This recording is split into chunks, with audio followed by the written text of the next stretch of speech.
Bismillahirrahmanirrahim. Assalamualaikum warahmatullahi wabarakatuh.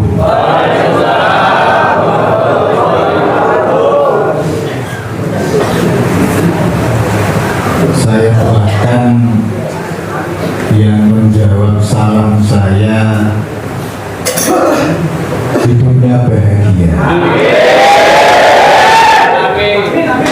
Tak tungano sing ora jawab salam saya utangnya akeh. Assalamualaikum warahmatullahi wabarakatuh.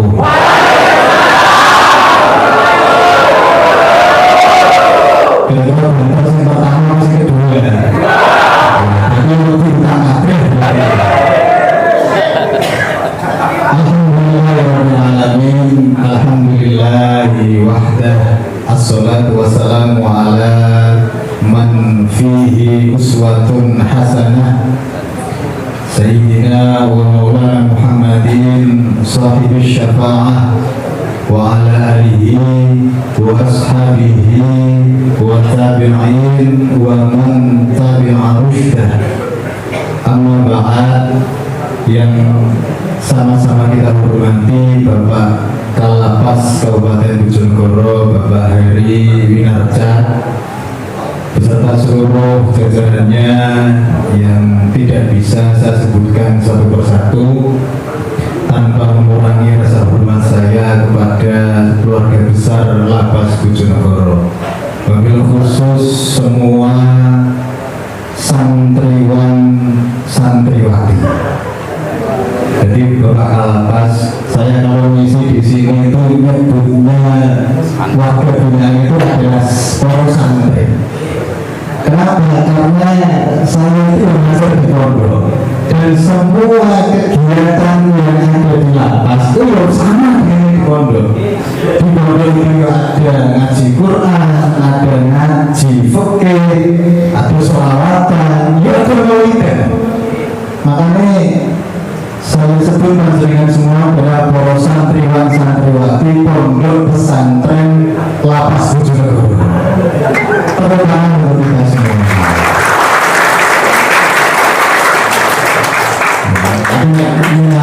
Saya mau melihat jenengan semua bisa senang, bisa bahagia. Aku mau senang, Pak. Saya yakin jenengan itu ya tidak cuma jenengan, semua yang di depan ini sudah punya masalah. Tidak ada manusia yang tidak punya masalah. Tapi jenengan bisa duduk di masjid ikut maulid Nabi senyum bumi, itu adalah sebuah kemewahan yang luar biasa.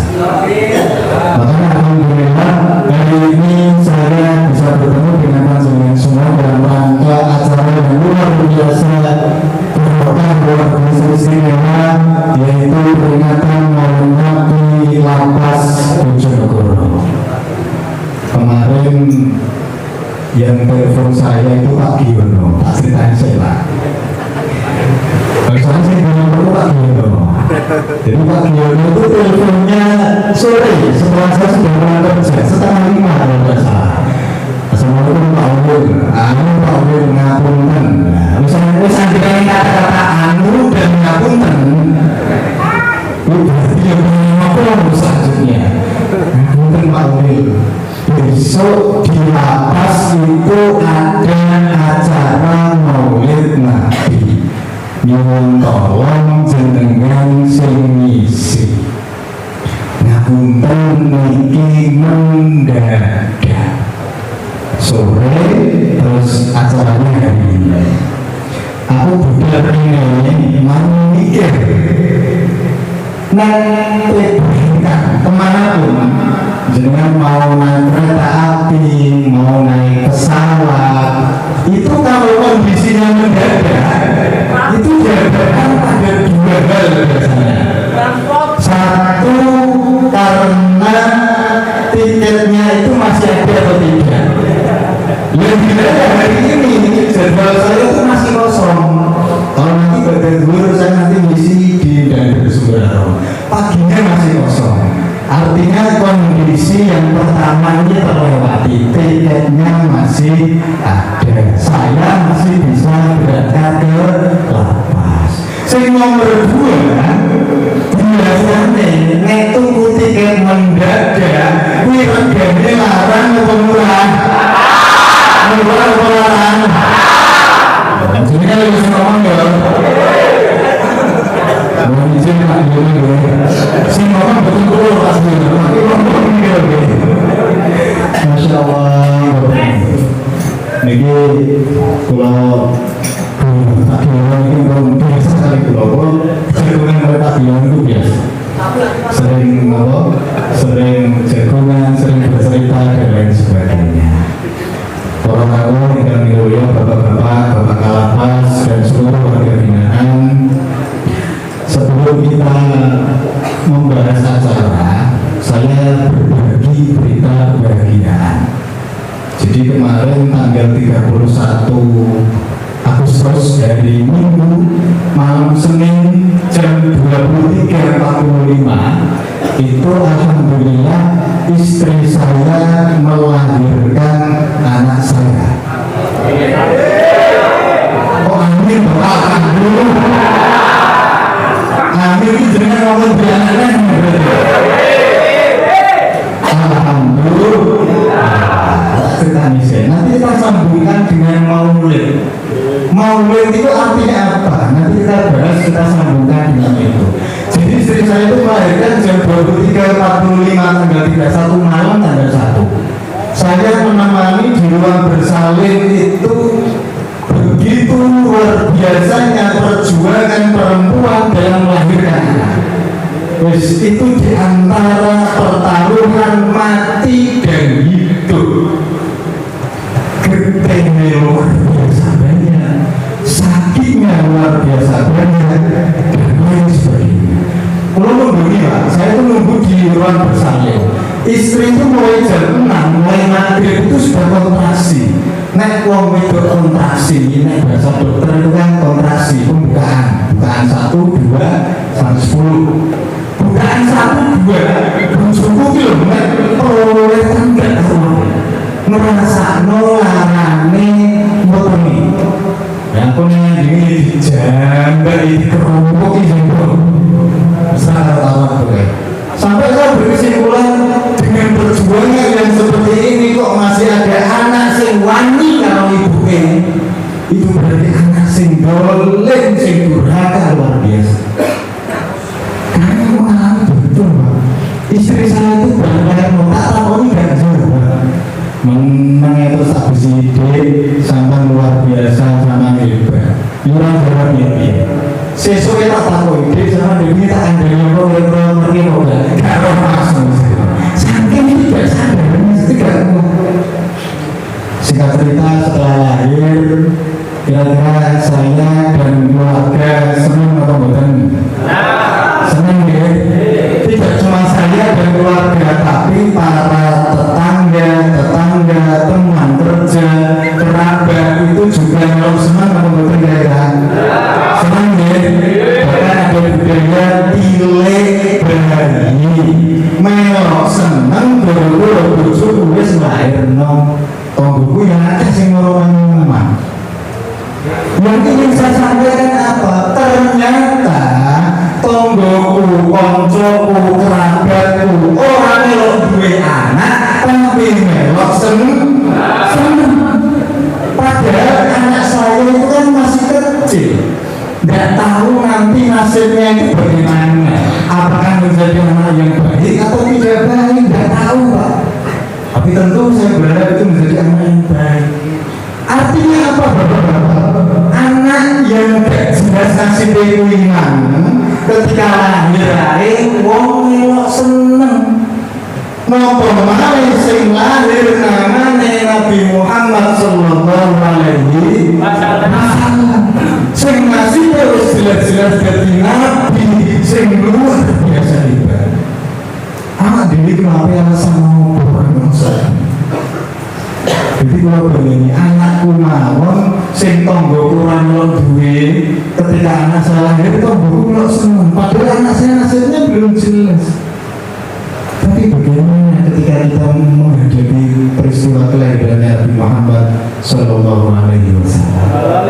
Makanya yang pertama yang ingin saya sampaikan adalah masuk bulan Maulid, tancapkan dalam hati kita semuanya senang, bunga, sururun, farhan, karena kelahiran Nabi yang luar biasa, manusia yang istimewa, yaitu Nabi Muhammad Sallallahu Alaihi Wasallam. Makanya sing takok Maulid Nabi dalile opo jebakui. Acara macam ini ya ada protes Pak. Maulid Nabi ya masalah bid'ah. Bid'ah itu apa? Sesuatu yang tidak dilakukan oleh baginda Nabi ketika zamannya beliau masih surga, itu kira-kira bid'ah. Ini tidak senyaran Pak. Maulid Nabi itu acara yang tidak boleh dilakukan. Bid'ah itu bid'ah boleh ada bid'ah. Bid'ah itu sesat dan setiap kesesatan itu neraka. Ya ini kemudian menunggu. Dalil yang kedua, tadi kalau dalil yang pertama tentang anak, dalil yang kedua, kenapa kita harus merayakan Maulid? Dalil yang kedua adalah jenengan kenal yang namanya Abu Lahab. Bukan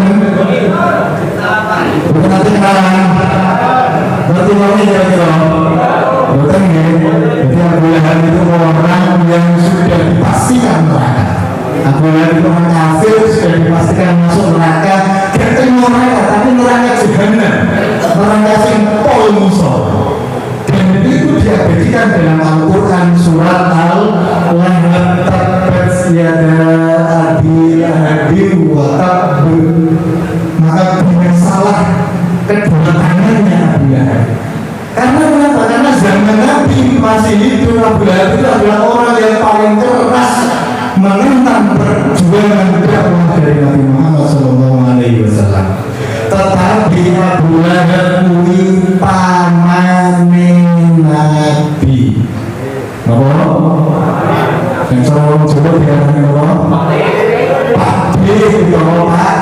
Pakle. Jadi Abu Lahab itu saudaranya, bapaknya Kanjeng Nabi Sayyid Abdullah. Abu Lahab itu iparnya ibunya Nabi Siti Aminah. Ketika Nabi lahir dari ibunya Siti Aminah, Abu Lahab kuwi melok seneng gara-gara ponakane lahir. Diterangkan itu dalam hadisnya Sahih Bukhari ini. Sahih Abu Lahab yukhaffafu anhu adzabun nar sururan bi maulidin Nabi. Abu Lahab itu ketika setiap dino Senin, tadi saya sampaikan Abu Lahab itu panggonane di surga atau neraka? Neraka sing paling dhuwur paling ngisor. Abu Lahab itu wong paling enak. Tapi ketika khusus di Senin, yukhaffafu anhu adzabun nar. Khusus di Senin, siksane Abu Lahab itu diringankan. Kenapa pertanyaannya? Gara-gara derek seneng ponakane ya. Mari rupane sinten Kanjeng Nabi Muhammad sallallahu alaihi wasallam. Jadi orang cuma seneng Abu Lahab, bahkan itu gak ada budak itu kayak sekarang mau artinya pembantu. Jadi saya tukang gawe kopi, tukang gawe teh, mangan, nyapu omah, ngepel, ya pernah ada Abu Lahab itu tidak membantu nantinya Suwaibah. Dan ketika Siti Aminah lahiran Nabi Muhammad, Suwaibah itu dikongkon ngurusi Siti Aminah. Baik Suwaibah, khusus di Senin ini sampean jangan ngurusi saya, tapi ngurusi ponakanku, ngurusi dulurku, sing berlahir menangan Siti Aminah melahirkan Nabi Muhammad. Kemudian itu Pak, hanya gara-gara seneng. Terus nomor loro gak cuma seneng, tapi ngekekno pembantune neng Siti Aminah, berarti melo urun nggih. Ya ini yang harus digarisbawahi. Ketika ada peringatan Maulid, jangan cuma usul, jangan cuma seneng,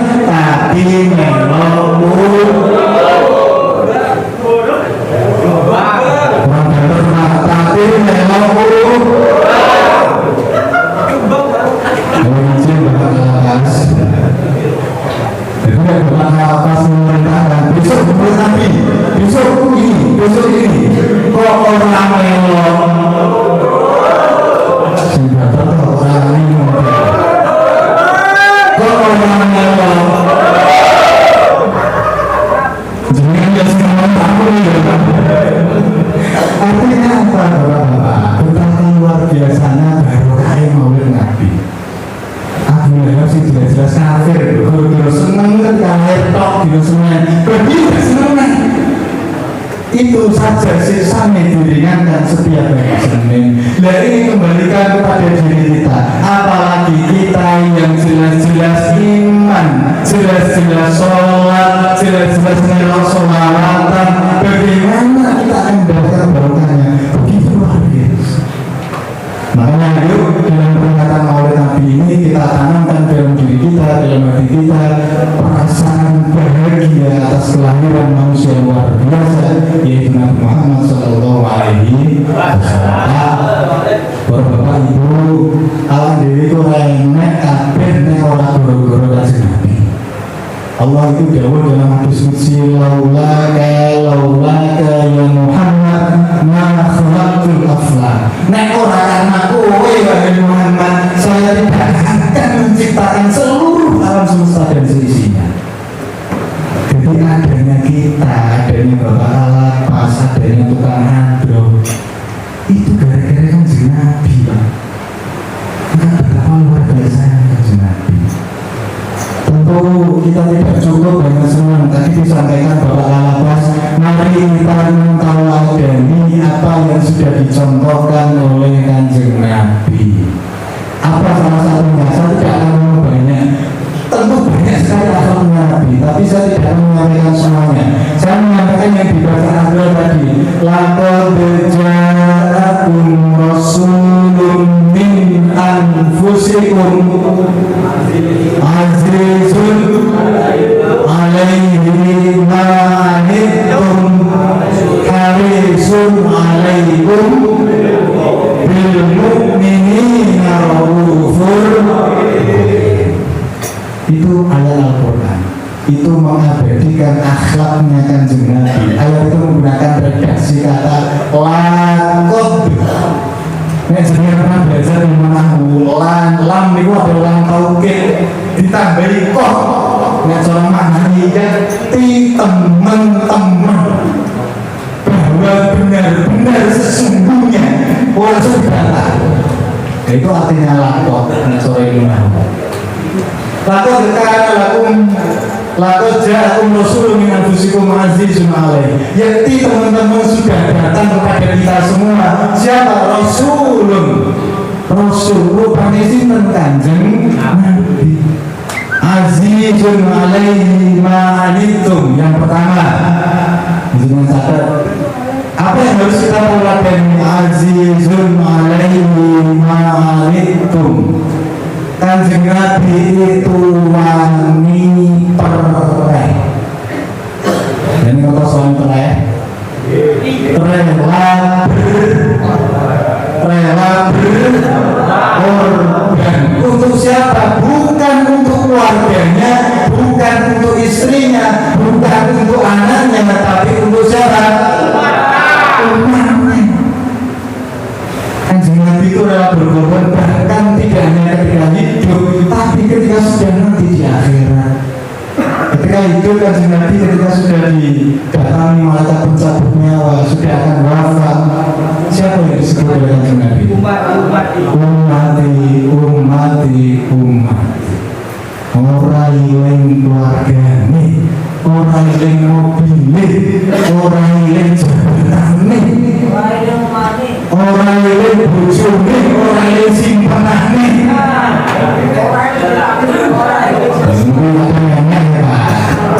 Aku mati bojone mobilnya yo,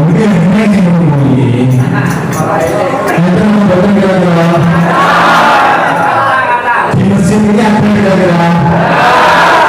Orangnya orang, orangnya tolong. Mereka tidak tahu kira-kira. Masya Allah. ibu, yang disebut Kanjeng Nabi adalah ummati. Itu ketika akan meninggal dunia, termasuk ketika nanti sudah di padang mahsyar, ketika kita dihadapkan matahari yang hanya sejengkal dari kepala kita. Kamu sering panas ya apa? Kalau sampai waktu mereka di mobil yang salah semak, panas ya. Ada matahari jaraknya jauh.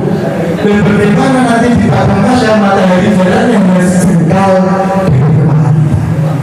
Nanti di padang mahsyar melihat matahari yang seperti itu, ditampilkan neraka yang apinya menyala-nyala. Orang yang sing mai jeheran, ningkem tapi ningkem cep. Termasuk semua nabi dan rasul, dari mulai Nabi Adam sampai terakhir Nabi. Orang enek sing wani ngomong perkara sumpah itu apa bahasane wong Jawa iki sumpah itu apa? Terusan perkara ngerti kondisi yang seperti itu. Ketika Nabi Nuh diminta oleh umatnya, wahai Nabi Nuh selamatkan Nabi, gadilah Nabi Nuh. Nabi Ibrahim, Nabi Sulaiman sing jadi raja sugih gagah. Itu pun nanti ketika di padang mahsyar ningkem Pak ora wani. Orang sing malen. Tapi satu-satunya Nabi yang nanti berani menghadap Pangeran, berani menghadap Allah Subhanahu Wa Taala adalah Nabi Muhammad Sallallahu Alaihi Wasallam. Nabi yang rawani, jangan kabeh.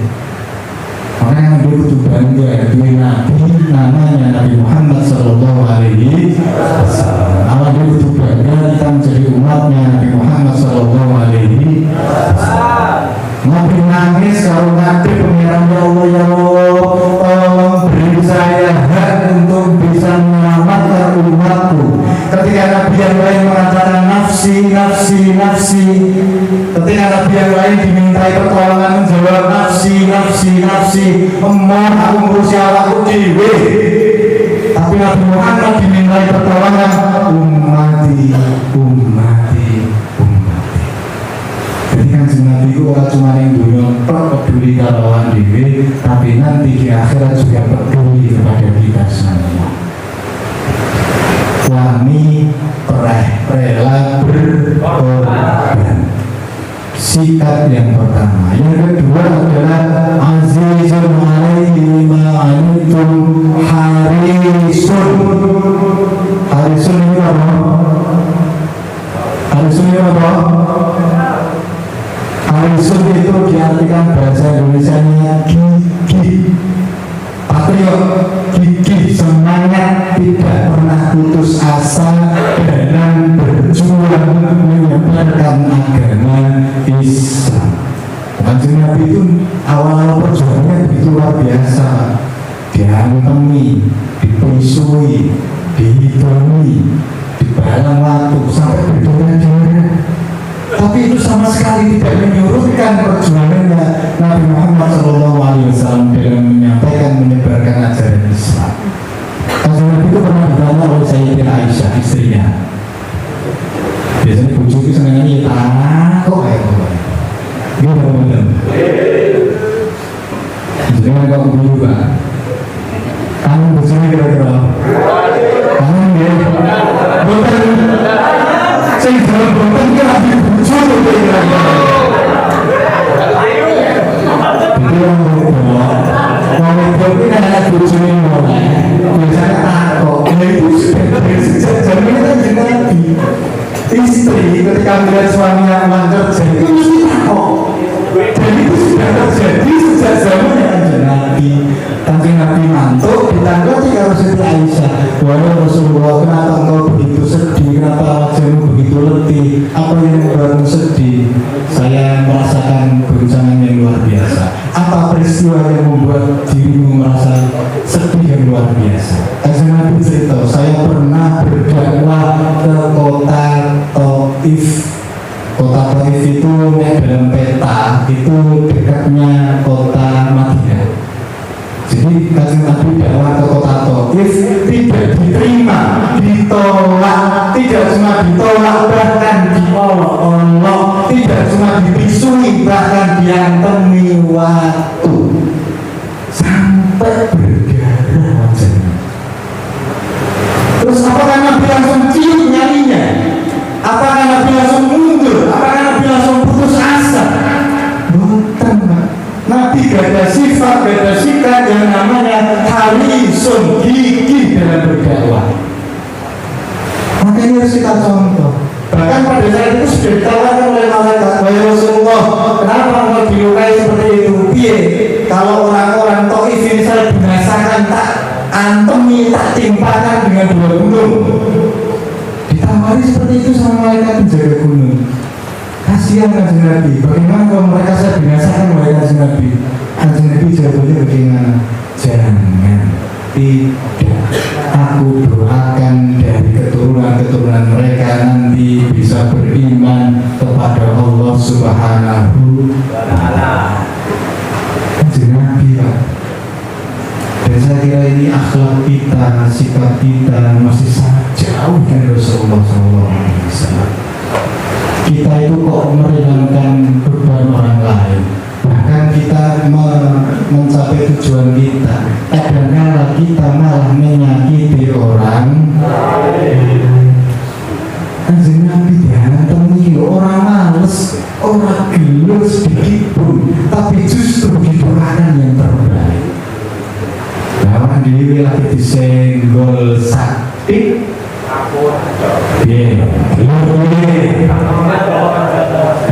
Gulu jenengan laki tinggi gaya tadi wes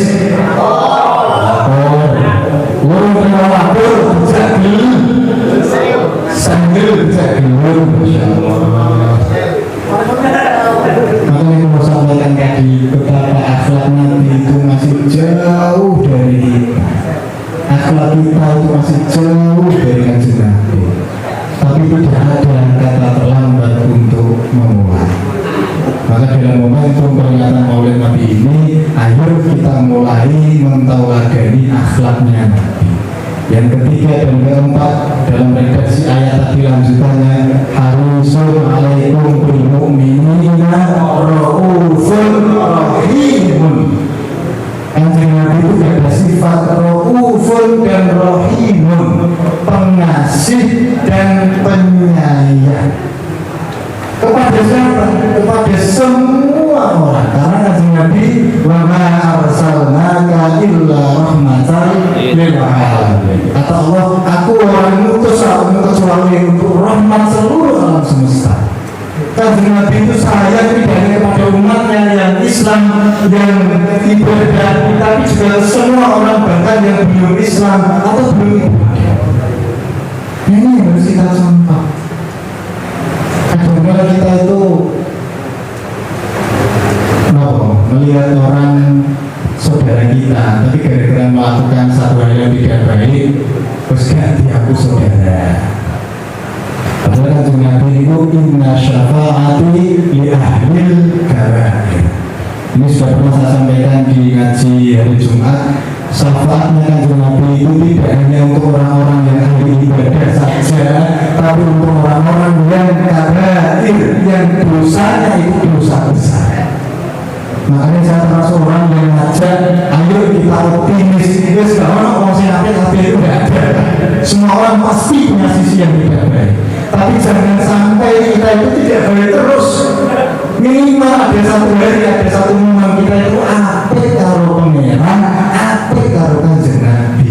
Saya tidak minta kalian panjenengan harus sholat terus tidak. Saya tidak akan minta jenengan harus militer, harus dikir, itikaf, boten. Saya cuma minta dalam hidup kita jangan sampai kita itu jadi orang senyala terus. Contohnya ini dalam rangka peringatan Maulid, ini adalah kita niatkan dalam rangka kita itu apik karo Kanjeng Nabi, apik karo Gusti Pangeran Allah Subhanahu wa Ta'ala. Kalau itu nanti ketemu, tidak tahu orangnya masih di sini atau enggak? Kayaknya nggak ada wajahnya.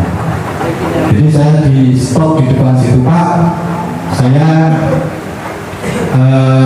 masuk sini, Pak tanya, kenapa ini Pak kasusnya? Sama orang mana orang sini Pak? Sama kenal ini, oh itu saudara saya Pak. Karena saya kenal tetangganya yang bisa. Oh, itu saudara saya Pak, anak ini kan Pak. Oh iya betul berarti. Terus tak foto, tak kirim no tonggone itu dilalah koncoku. Tak kirim no tonggone, apa respon tonggone? Apa respon sing badai tadi? Oh, kuwi ora badahku Pak Ulil kuwi bateh adoh. Tadi saya sampaikan kadangkala awak dhewe punya wong bateh dulur tangga nglakoni elek awak dhewe wis mau ngaku oh sing bali iku lho nek ora sugih ora diaku nek ora makmur ora diaku nek ora duwe apa-apa ya ora diaku Bapak mau Pak dengan Pak sepakat ya dan betapa itu sangat bertolak belakang dengan Kanjeng Nabi. Tadi saya sampaikan Kanjeng Nabi itu awak dhewe sing repot-repot nglakoni dosa, Kanjeng Nabi sing repot-repot jalur ngapura kurang penak piye gitu. Jadi umat Kanjeng Nabi itu kurang penak piye. Inna syafa'ati li ahlil kabair. Meskipun dosa gede, meskipun sering melakukan maksiat, tetap dijalur mau sempurna. Awak dhewe sing repot-repot nglakoni dosa, Kanjeng Nabi sing repot jalur nyepurna. Jadi berbeda dengan kita tadi. Dulure nglakoni elek, awak dhewe wis ngaku. Nah, wonten apa boten menungso jenengan niku bener. Apa nggih? Jadi ada dulu beberapa minggu. Jadi semua pandai aku Pak.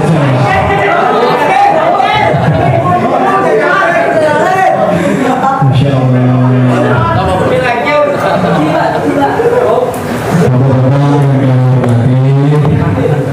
Sekali lagi ayo di momentum perayaan Maulid Nabi ini, pertama kita harus bahagia. Bahagia karena telah lahir manusia yang luar biasa, yang istimewa, yang tidak ada duanya, Kanjeng Nabi Muhammad Sallallahu Alaihi Wasallam. Terus yang kedua, kita buktikan bahwa kita ini umatnya Nabi Muhammad Sallallahu Alaihi Wasallam. Ngaku ora cukup, tapi harus kita buktikan. Bagaimana buktikannya? Melok sholawatan, melok ngaji, kemudian kita mentawadani akhlaknya Nabi, agar nanti ketika nanti di akhirat kita termasuk hamba yang diakui sebagai umatnya Rasulullah Muhammad Sallallahu Alaihi Wasallam.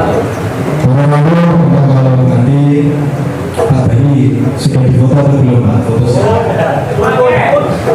sebelum saya foto.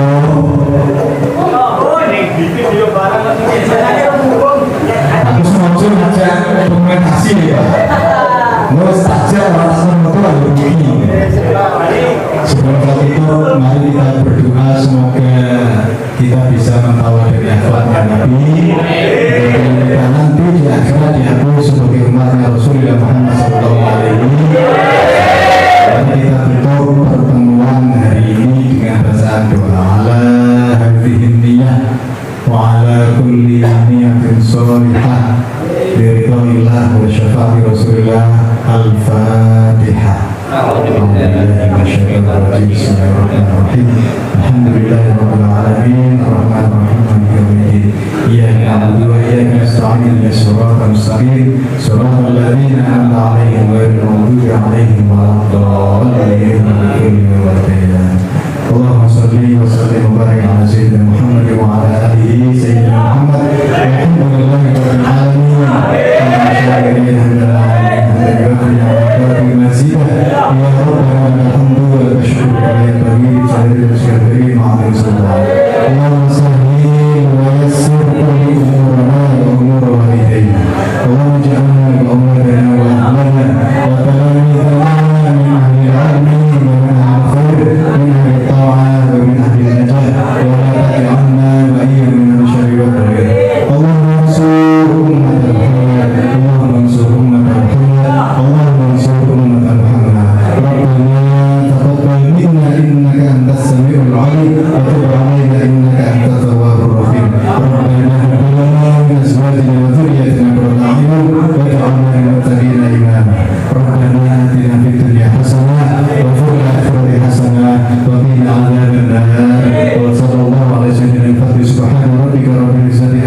yasifun wa salamun alal mursalin walhamdulillahi rabbil alamin.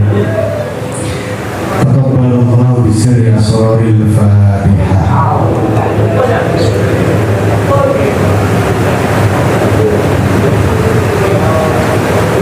Dari saya yang kurang lebihnya mohon maaf atas khilaf-khilaf. Akhirul kalam atrukukum fi ni'matillah wa amni billahi hidayah wa taufiq. Wassalamualaikum warahmatullahi